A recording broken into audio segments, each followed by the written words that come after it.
Runaway Mountain. Not to be confused with the classic mine train ride of a similar name, Runaway Mountain is an indoor roller coaster that was the first indoor roller coaster in the state of Texas, even before my beloved Mayan Mindbender at Six Flags Astroworld.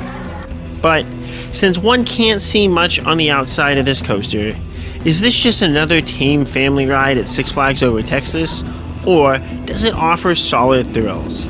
Find out in this review. Runaway Mountain was the first Premier Rides coaster to open as delays to Flight of Fear caused it to open on June 18th of 1996, 6 days after Runaway Mountain opened on June 12th.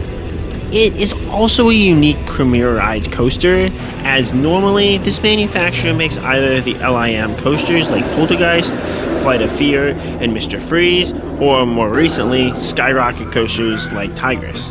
In the roller coaster database, this will pull up as the only standard coaster that they built, but that is misleading, as they've also built backlot stunt coasters at various Cedar Fair properties and the Revenge of the Mummy rides at various Universal parks. However, despite being unique to the manufacturer, the layout isn't entirely original, as it is said to have drawn heavy inspiration from SDC's Hurricane models, like Hurricane at Western Playland in New Mexico, SNMC's Hurricane models like Cliffhanger at Glenwood Caverns in Colorado, and Zamperla's Windstorms like Wild West Express at Adventure Park USA in Maryland. Given these rides' appearances, it actually kind of seems like a bummer that this ride isn't outdoors, since these are decent looking family-sized coasters. But the indoor aspect is always a nice touch. Plus, Over Texas will theme this coaster during Fright Fest and Holiday in the Park, with flashing Christmas lights and Christmas music, making the experience strong during Holiday in the Park. Runaway Mountain offers riders a unique queue line that shows some animals in mine theming while you rest in the shadow of a giant building that houses the heart of the roller coaster. For those scrolling at home, this coaster is one of the few attractions located in the France section of Six Flags Over Texas, though it is kind of unclear what the mine theming has to do with France. Once you enter the hallways of the mountain, it is a quick trip to the loading station and onto the 3-car trains. There's a separate load and unload platform for this coaster, but capacity is still an issue on longer days, and it can easily get over an hour plus wait with a line that moves slowly. After a quick turn and going up the lift hill, you're left in the quasi-darkness of an indoor coaster. You have a small turn at the top of the lift hill that slowly transitions into a steeper drop to give you some speed. This first drop isn't crazy, but is decent enough to give you some speed and a little whip.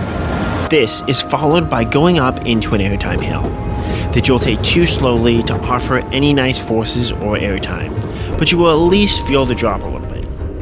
It's followed by a bank turn right that levels off after going slightly up, so that you crest the top with a slow bit of speed. Then a long drawn out third drop that has you go upwards afterwards into a bank turn that again has you level off the top so you come to a slow crest. Then you're absolutely yanked down the fourth drop, as it feels like the floor almost falls out from underneath you. If you're prepared and used to drops, this is a shallow drop, so it's okay, but nothing incredible.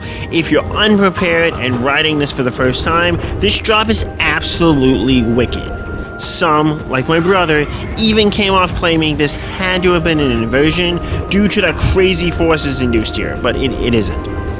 But if you're lulled into a sense of security with this ride, just know it has a little bit of bite coming for you.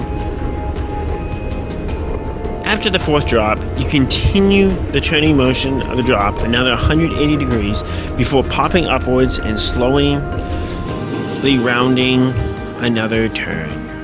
Then you go down a helix, which is always nice on these types of rides, before leveling off to a straightaway that has a small bunny hill that doesn't really do much.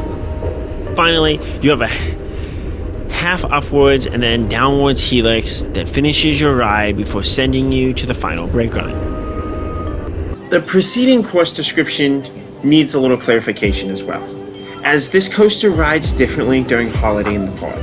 The main difference is that there are Christmas lights in some parts of the building, as well as Christmas rock stars. But all the elements that didn't hit in the dark hit. The first drop is nice. The bunny hill has airtime, and the helixes towards the end are some of the strongest and best that I've experienced on any coaster. The theming upgrade is nice, but at least for me, it significantly upgrades the entire coaster. Though that wild fourth drop that I talked about does not hit at all in this mode, since you can definitely see it coming. Overall, how good is Runaway Mountain? It's a decent family coaster, with one surprisingly good drop, which, for those scared of drops, makes this coaster not something one would enjoy riding. As a fan of coasters, this allows this coaster to both meet its niche as a family coaster and still pack a larger punch than many other family coasters in Six Flags Over Texas's lineup. As a fan of indoor coasters, such as Blackhole Coaster at Dreamworld, that doesn't have a strong drop and ranks right below Runaway Mountain, this coaster holds a special place in my heart, where I will gladly rank it near the top of similar family-style coasters and enjoy riding it whenever I visit Six Flags Over Texas. I place it just above White Lightning at Fun Spot Orlando, since I'm not a huge fan of GCI Woodies, and right below Slalom, the hyper-unique coaster at Putty Park Beach Resort.